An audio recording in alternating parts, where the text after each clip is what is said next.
కపిలవాయి దిలీప్ కుమార్ గారు వారి సతీమణి ఇందిరా గారు ఆర్ఎల్డి పార్టీకి వారేమో నేషనల్ ఉమెన్స్ ప్రెసిడెంట్గా వీరేమో రాష్ట్ర అధ్యక్షులుగా తెలంగాణ రాష్ట్ర ఏర్పాటు కోసం 4 తరాల ఉద్యమం జరిగింది.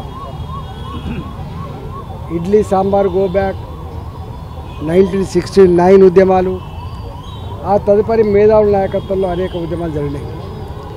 మలిదశ ఉద్యమం జరిగింది.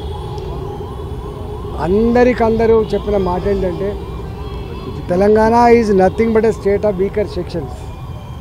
ఇది అణగారిన వర్గాలకు నిలయమని చెప్పినటువంటి తెలంగాణ రాకమునుపు కానీ తెలంగాణ వచ్చిన తర్వాత కానీ ఇవాళ ఏనాడు కూడా అణగారిన వర్గాల చేతికి రాజ్యాధికారం మాత్రం రాలే. తెలంగాణ ఉద్యమం నడిపినప్పుడు చాలామంది ఒక ప్రశ్నలు లేవనెత్తిండ్రు. అవును, తెలంగాణ కోసం కొట్లాడుతున్నారు, తెలంగాణ రాష్ట్రం ఏర్పడితే మళ్ళీ ఎవరి చేతికి రాజ్యాధికారం రావాలి అనే చర్చ జరిగింది. అంటే తెలంగాణ ఉద్యమం జరగాలి, మళ్ళీ అణగారిన వర్గాల కోసం కూడా సామాజిక తెలంగాణ ఉద్యమం కూడా జరుగుతుందని చెప్పి ఆనాడు ప్రవచించినటువంటి మేధావులు కూడా చాలామంది ఉన్నారు. కానీ ఆశించినట్టుగా కాలే. అణగారిన వర్గాలకు సామాజిక తెలంగాణ రాలే, కానీ దోపిడీ చేసుకునే వాళ్ళకి మాత్రం దోసుకున్నంత వాళ్ళకి చెందుతూ ఉంది. తెలంగాణ రాష్ట్రం ఏర్పడిన తర్వాత కొన్ని బరిదెగించిన సంఘటనలు, అంతకుముందు చట్టం అంటే ఇంత భయమో గౌరవమో, ఇవాళ ఈ పని చేయాలంటే కొంత శశపిశలు ఉండేది. కానీ ఇక్కడ బరిదెగించినటువంటి దోపిడీ, ఇవాళ ఇక్కడ ఉన్న వాళ్ళకే అన్ని నడుస్తున్నటువంటి దుర్మార్గ వ్యవస్థ మనం చూస్తూ ఉన్నాం. కాబట్టి తెలంగాణలో సామాజిక చైతన్యాన్ని నింపాలనే సంకల్పంలో భాగంగా ఈరోజు కపిలబాయి గారు, తర్వాత అనేక మంది, మీరు కూడా పోతున్నారు సార్, సపోర్ట్ చేస్తారు, వినోద్ గారు, అనేక మంది ప్రొఫెసర్లు, సరే వారి శక్తి చిన్నగా కనబడ్డా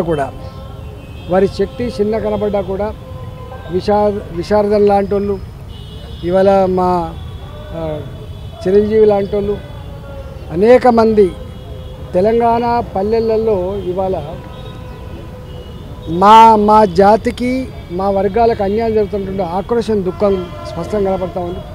మనం బంధుకు పిలిపిస్తే ఎట్లా స్పందించడం మనం చూసినాం. కాబట్టి ఇవాళ పిడికడ మందే ఉండొచ్చు కాక, ఇవాళ చిన్నగానే కనపడుతుండొచ్చు కాక, కానీ ఏనాడో ఒకనాడు తెలంగాణ ఉద్యమం ఇన్ని తరాలు చేసేట్లయితే సాధించుకుందో, రేపు సామాజిక తెలంగాణ అణగారిన వర్గాలకు రాజ్యాధికారమైనటువంటి సూత్రం కూడా ఇది ఆపగలిగే శక్తి ఎవరికి లేదు.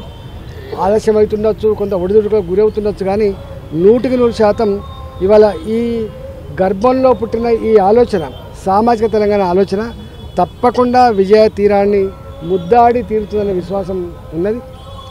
చాలామంది ఇలా మాలాంటి వాళ్ళం అందరం కూడా సరే రాజకీయాలు ఉంటాయి పోతాయి, కానీ ప్రజలు మెచ్చే, ప్రజలు నచ్చే, ప్రజల అంతరంగానికి అనుగుణంగా నడుచుకోవాలనేటువంటి సంకల్పం ఉన్న రాజకీయ నాయకులు ఉన్నారు. ఇవాళ వీరు చేస్తున్నటువంటి ఇవాళ తెలంగాణ వ్యాప్తంగా ఏ స్పందన వస్తుందో దానికి సంపూర్ణంగా నాలాంటి వారిని మద్దతు ఇస్తూ ఉన్నాం. వారి యాత్ర సఫలం కావాలని చెప్పి కోరుకుంటా ఉన్నా, వారి యాత్రను ఆదరించాలని చెప్పి విజ్ఞప్తి చేస్తున్నాం.